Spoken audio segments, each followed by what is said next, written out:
حضرت ابو سعید خدری رضی اللہ عنہ نے بیان کیا کہ رسول اللہ صلی اللہ علیہ وآلہ وسلم نے فرمایا، ایک زمانہ آئے گا کہ اہل اسلام کی جماعتیں جہاد کریں گی تو ان سے پوچھا جائے گا کہ کیا تمہارے ساتھ رسول اللہ صلی اللہ علیہ وآلہ وسلم کے کوئی صحابی بھی ہیں؟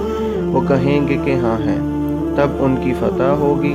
پھر ایک ایسا زمانہ آئے گا کہ مسلمانوں کی جماعتیں جہاد کریں گی اور اس موقع پر یہ پوچھا جائے گا کہ کیا یہاں رسول اللہ صلی اللہ علیہ وآلہ وسلم کے صحابی کی صحبت اٹھانے والے یعنی تابعی بھی موجود ہیں؟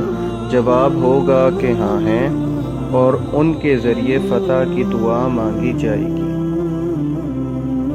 اس کے بعد ایک زمانہ ایسا آئے گا کہ مسلمانوں کی جماعتیں جہاد کریں گی اور اس وقت سوال اٹھے گا کہ کیا یہاں کوئی بزرگ ایسے ہیں جو رسول اللہ صلی اللہ علیہ وآلہ وسلم کے صحابہ کے شاگردوں میں سے کسی بزرگ کی صحبت میں رہے ہوں؟ جواب ہوگا کہ ہاں ہیں، تو ان کے ذریعے فتح کی دعا مانگی جائے گی، پھر ان کی فتح ہوگی۔